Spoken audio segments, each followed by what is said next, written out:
is like a month that we remember with a lot of nostalgia. We hit 5,000 megahertz of power, and then a day or two after, chaos broke out in the Niger Delta. But we see very visibly in homes and offices improvement in power. How have you coped, and how did we get to begin to achieve the improvement recently? Moving from there, yes, it was quite tough just when we hit that peak, and we were planning to ramp up. We had this major setback, so some people would have surrendered, really, and said, "Look, nothing can be done." But it brought out some of the innovativeness in our team, and but let me be clear. We have extra power. And before I go into extra power, let me also set the program of activities in the roadmap that we're going to go not from the old X megawatts. We've left that. It doesn't profit people. It's for people to understand what the problem is, which way have we chosen to tread in order to solve the problem. So we've decided we're going from incremental power, just get more power anyhow, anywhere, so long as it's lawful, add on to the grid, to steady power, and then we go to uninterrupted power. So we're in the phase of that incremental power. Now, let me also be clear that the relative stability that we have now is undoubtedly because of the increased rainfall. Now, what is different between now and last year? You will recall that when I first became minister, I went to a few hydro stations. I visited Jeba to commission the completion of one of the, I think it was, I can't remember which number it was now, one of the units that had not been maintained for 30-something years. The same thing happened when I visited Shiroro. The maintenance and repair works that were going there. There was a damaged bus bar, one of the transmission equipment in the Kainji substation. All of that has been fixed. So between last year and now, if you still had this rainfall, if we hadn't done that, we won't have the extra power that we are getting now. Again, let me also say very clearly, the problems are not technical. They are man-made. Okay. Things that we should have done that we did not do. do. So you build a power plant for 35 years, you should maintain it every 6 years. You don't do it for 35 years. Same thing with Egbe. You remember I visited Egbe also. So these are the problems. You build a gas plant, you don't plan the gas supply to it. Now I also want to say that we have extra power in Lagos. Okay. There's an embedded power solution, willing buyer, willing seller. And this is what we want to see more of. This was what was in the new tariff, which wasn't in the old tariff. Unfortunately, the court has said stop the tariff. Now, just out of an act of faith, they are continuing. By early next year, if we don't ramp up power from other sources, the water levels will begin to go down. So we will have power reduction, not power outage. The hydro dams will continue to work because they now have to keep water in their reservoirs and use it sensibly until. So again, it's important to make this point. Every source of energy has its limitations. How do we deal with the predicament of a population that is not so well informed about the need for cost-reflective tariff, and a nation that is hungry for power? Because if you need something badly, sometimes you overlook the cost so that you can get it. And when it comes in abundance, typically the cost is dealt with.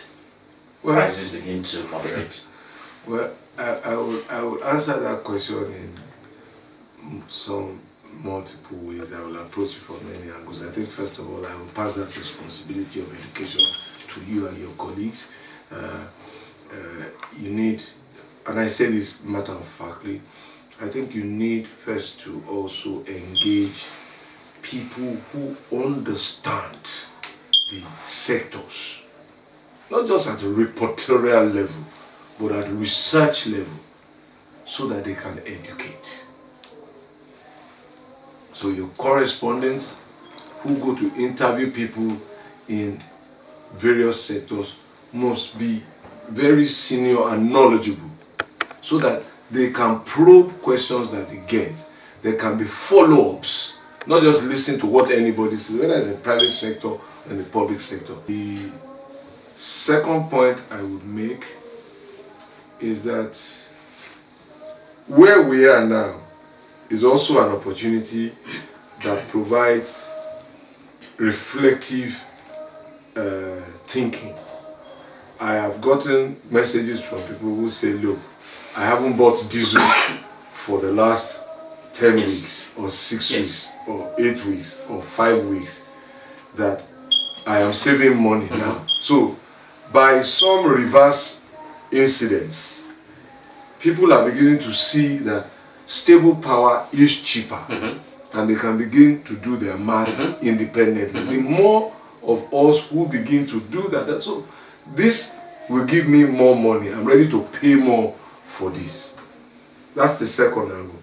The third angle is that electricity is perhaps the only service that we can't stop. So once it's produced, the gas man is billing, the power maker is billing, the transmitter is billing, and blah blah blah. And so it goes go down the line. And because you can't store it, somebody has to bear the cost when it's not used. So, and that's why I keep trying to make it as simple to understand as possible. Now, we're talking to some of the discos too. We had meetings with them, meetings where I've spoken to them about service with a conscience. And I've challenged the discos that there must be service with a conscience. If at any time we see that there is a problem in the system and it is generic, we must sit down as businessmen to say, we didn't provide this service. Can we bill people half, 1/3, 30%, so that when in future we come back to say the cost of doing this business has gone up, they will reflect back and say, oh, when it wasn't working, the benefit was passed down. Yes. Yeah, speaking on the electricity tariff, the predications on which was reviewed upwards by 25% has changed. Now inflation is 17.1%. The exchange rate is now, as of yesterday, the interbank market was 314 to the dollar. How the court ruled against it the first time? How gloomy a picture does it paint, given that your predications have been worsened? I don't see gloomy pictures. Again, that's why I think that how we communicate what is going on in the economy to people at street level who don't know the technical details is very important. A tariff is never cast in stone. A tariff is predicated on economic indices. So we must explain to people that tariff is therefore a cost of the whole economy. So if those indices change as they are wont to, whether north or south, they become reflected in tariffs. Now, let me quickly speak to transmission. There's this cliche that, oh, the transmission system is poor, is unreliable. The transmission system certainly can do with expansion. But the transmission system today is not behind the generation system. The highest power we've ever produced in the country was 5,000 megawatts. The transmission system can carry it. To achieve the target for incremental power. These are problems. Problems really are. It's only when you find a solution that works. There's so many interests, banks, gas, transmission, until everybody agrees the model. That's when you can set a timeline. Anything, and if there is why, that stops the states from generating power. Nothing. So states can. We've signed on, for example, with